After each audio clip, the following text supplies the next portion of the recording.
Hello everybody, Pinstripe here. Welcome back to the developer's commentary for Pinstripe's mod version 2.0. Today, moving on to Trotsville, the island that contains missions 11 through to 15, and, well, jumping straight into it, the first mission, mission 11, which many people will of course know as Saving Private Ryan. This one I called Ace High, and we have another large fluctuation of enemy personnel compared to the amount of pigs the player has. In this case, the enemy has 7, and the player only has 4, so missing out on that 5th spot. So the player kind of has to think about, well, in terms of their pig lineup, do I include an orderly? Do I go with sort of the highest ranking pig that you have? Because obviously this being mission 11, by this point you should have a commando. And yeah, it's kind of a question of, do you stick with like the spy, saboteur, medic combo? It's pretty self-explanatory, but considering once again that the enemy types have been boosted somewhat going into the island of Trotsville. We of course have an ace, seeing as this mission is all about that specific class. We have 2 pyrotechnics, we have a sniper and a surgeon and an engineer. This mission concept was something that I had thought of quite early on. I wanted to have a specific mission that focused down on the ace primarily, considering that they are one of the unused classes. In fact, the only unused class in the final version of Hogs, and just center it all around them. So, I mean, the briefing screen states that the intelligence report suggests that one of the enemy's top flying aces is resting in this area of Trotsville, and that's where the whole center part of the map, where usually the player would be trapped in a shelter, has been swapped. So the ace is there, you know, he's chilling, and it's basically your job to take him out and take out his personal guard that surround him. The objects that are available in this mission kind of went against being able to build something, build like a building, like a chateau maybe, that the ace could be chilling inside. I mean, we have the shelters, obviously, but all of the building pieces around him didn't really add up to much.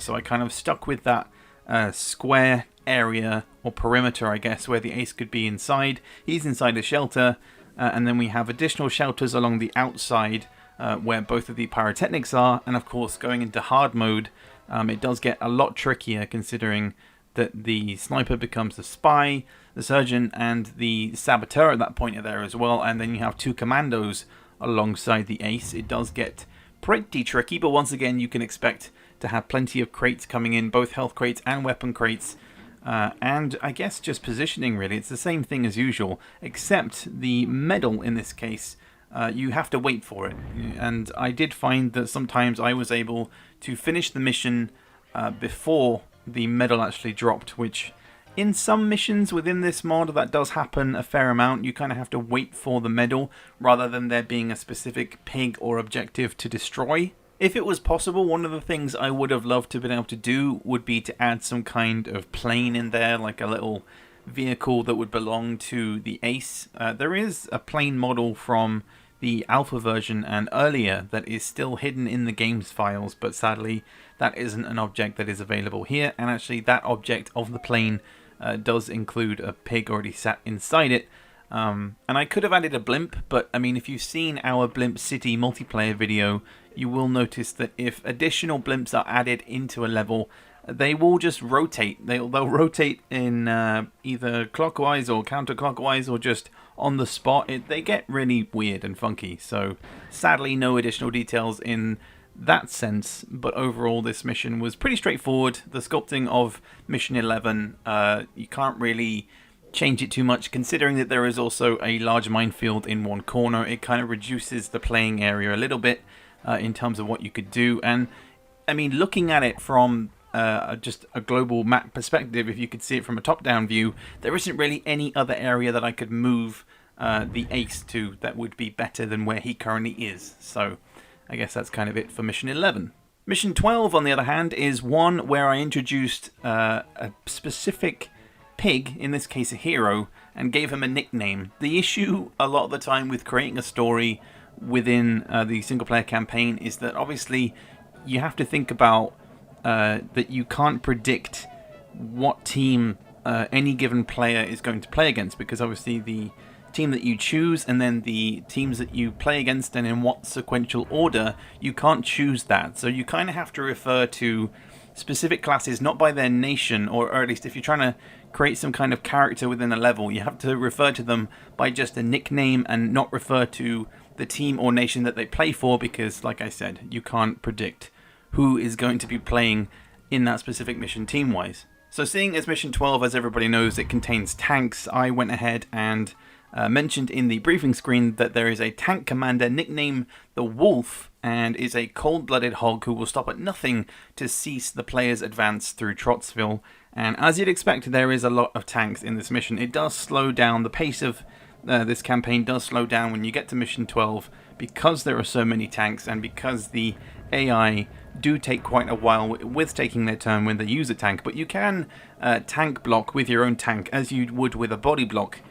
If you block the tank's ability to move forward, or if you just sort of park up alongside it, the AI will usually jump out, so that can be a quick way to progress through.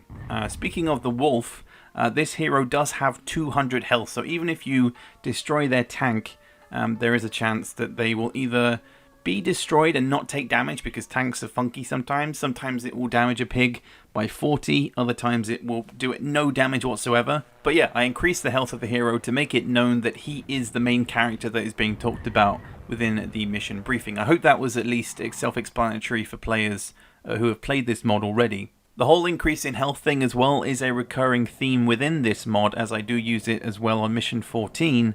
But the whole idea of increasing a pig's health is to highlight the fact that they are the important character here on the enemy team.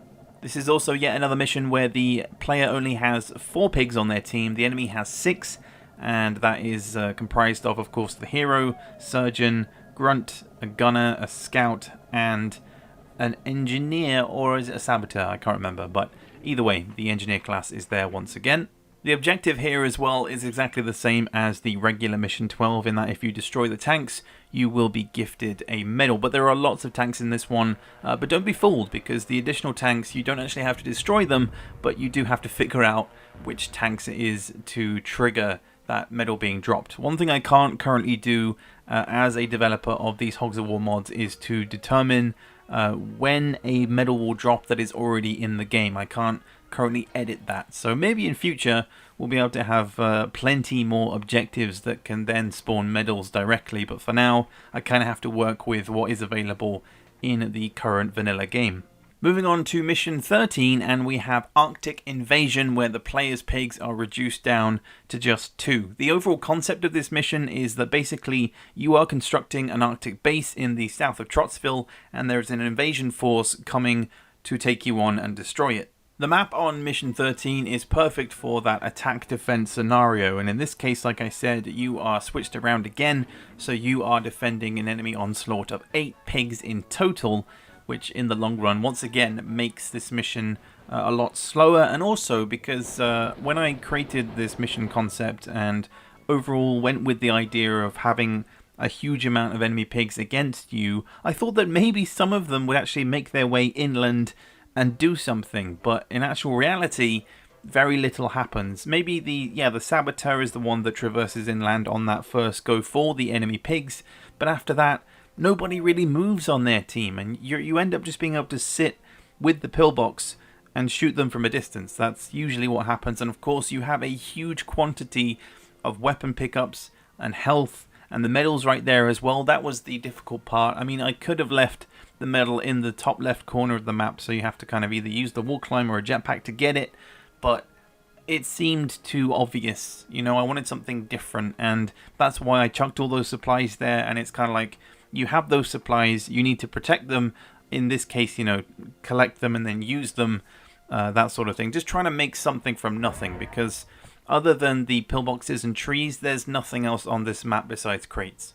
Moving on to Mission 14, we have Bombardment. This one contains just 5 enemy pigs, the player has 4, and it is easily the hardest mission to change and make it feel like it's a completely different mission, because the map is laid out in such a way that there is very little room to change, you know, the starting positions of both the enemy and yourself without just switching things around, which I did in Pinstripe's mod version 1.0, but it wasn't that great, let's be honest. It didn't really change things up too much, and the minefield, of course, covers a good 70% of the map. So that's the starting point that's tricky. The other point as well is that enemy types can't really change from heavy weapons, and the most I could add here, additionally, was the espionage class of having a single spy. The rest are bombardiers. We've got the pyrotechnic on 200 health again, making him the prime target, and he does of course increase to a commando in hard mode. But I didn't want to go, you know, super over the top with difficult enemies here, because obviously it would either be an exact replica of the vanilla campaign, you know, if I stuck with 3 pyrotechnics or 4 pyrotechnics or whatever, they would upgrade to commandos, and that's basically exactly the same as hard mode vanilla campaign, you know. So I tried to change things up. I still kept it as some kind of a fortress, you know, a hilltop fortress, and in this case the enemy is an artillery brigade.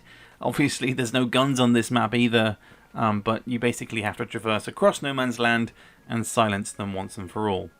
I did test out using the medic and engineer class on the enemy team on this mission, but it slowed the game speed right down and increased the amount of time that you would be playing on this mission, because engineers like to go for a walkabout through the minefield and do their own thing.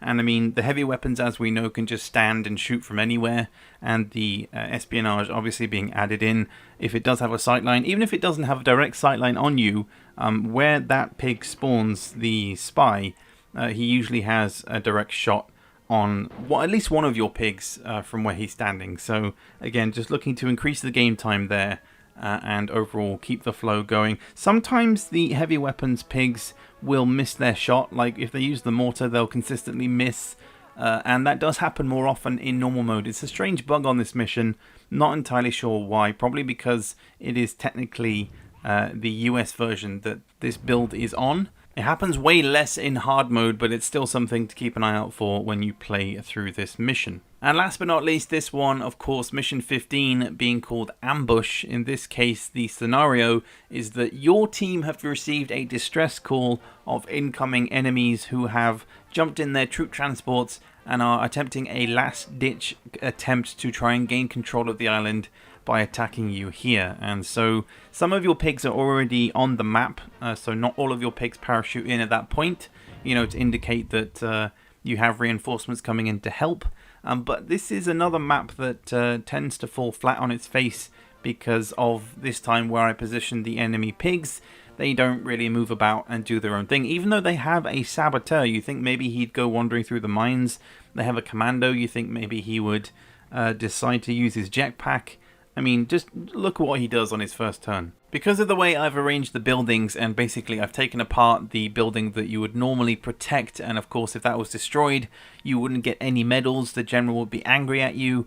In this case, you don't actually have to do or protect anything, you just have to kill the enemy team in order to gain the additional promotion point. Here we have 3 additional troop transports which you can use either to protect your own team or, you know, just maneuver about onto the island. There is, of course, a spy out there as well. There's still some explosive barrels lingering around, especially near the enemy. But again, the major letdown here is just the fact that they barely move anywhere and they just sort of remain in one spot.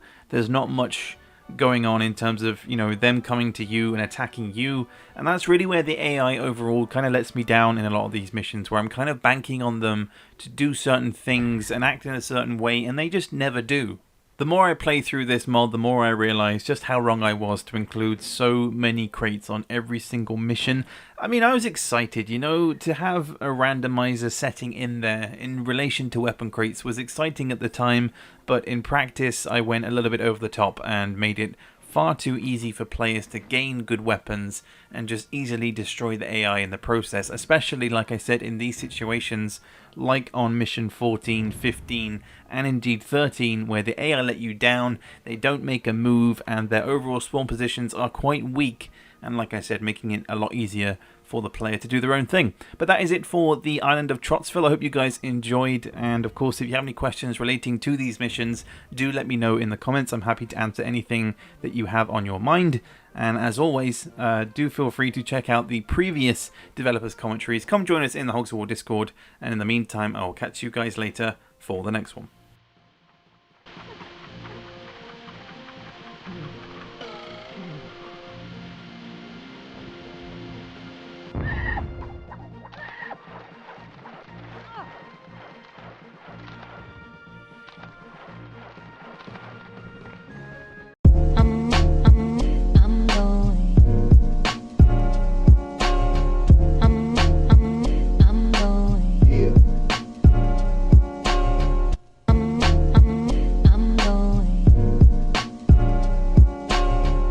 Where's destination going? I'm going. Where's destination going?